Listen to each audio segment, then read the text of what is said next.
पुण्यातल्या एका पोलीस स्टेशनमध्ये साधारण महिनाभरापूर्वी एक तरुणी गेली. तिनं तिथल्या एका महिला कॉन्स्टेबलला आपली अडचण सांगितली आणि त्या अडचणीतून तिला बाहेर काढण्यासाठी मदत मागितली. पण त्या महिला कॉन्स्टेबलनं त्या अडचणीतून तरुणीला बाहेर काढण्याच्या ऐवजी एक सौदा केला आणि पुन्हा त्याच अडचणीत तरुणीला ढकलून दिलं. ही कोणत्याही सिरियलची स्क्रिप्ट नाहीये, हे खरंय. पुण्यातल्या फरासखाना पोलीस स्टेशनमध्ये ही घटना घडली आहे.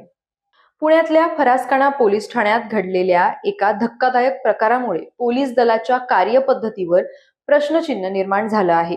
मदतीसाठी स्वतः पोलीस ठाण्यात आलेल्या एका बांगलादेशी तरुणीला पुन्हा जबरदस्तीनं वेश्याव्यवसाय करवून घेणाऱ्या कुंटनखाना मालकिनीच्या ताब्यात दिल्याचा आरोप या महिला पोलीस कर्मचाऱ्यावर करण्यात आलेला आहे.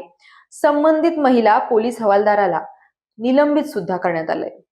मिळालेल्या माहितीनुसार सुमारे महिनाभरापूर्वी रात्रीच्या वेळी एक तरुणी फरासखाना पोलीस ठाण्यामध्ये आली होती.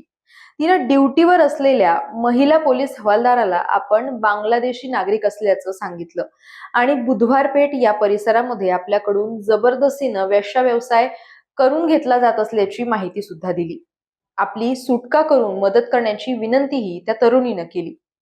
पण मदत करण्याऐवजी संबंधित महिला पोलीस हवालदारानं या तरुणीला बुधवार पेठेतल्या शुक्रवार पेठ पोलीस चौकीमध्ये आणलं. तिथं ती तरुणी ज्या कुंटनखान्यात काम करत होती त्या कुंटनखाना मालकिनीला सुद्धा बोलवण्यात आलं. त्यानंतर महिला पोलीस कर्मचारी आणि कुंटनखाना मालकीन यांच्यामध्ये काही संशयास्पद बोलणी झाली असा आरोप सुद्धा या तरुणीकडून करण्यात आला.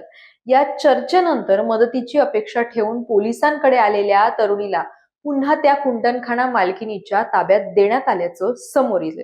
हा प्रकार उघडकीस आल्यानंतर पोलीस विभागात तर खळबळ उडालीच आहे. पण पोलीस स्टेशनला सामान्य नागरिकांनी सुद्धा कोणत्या विश्वासानं जायचं हा प्रश्न निर्माण झालाय. या प्रकरणाची चौकशी करण्यात आली असता कर्तव्यावर असताना गंभीर हलगर्जीपणा आणि बेजबाबदारपणा झाल्याचं निष्पन्न झालं आहे.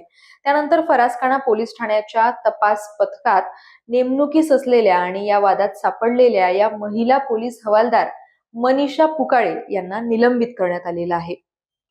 परिमंडळ 1 चे पोलीस उपायुक्त ऋषिकेश रावले यांनी ही कारवाई केली आहे.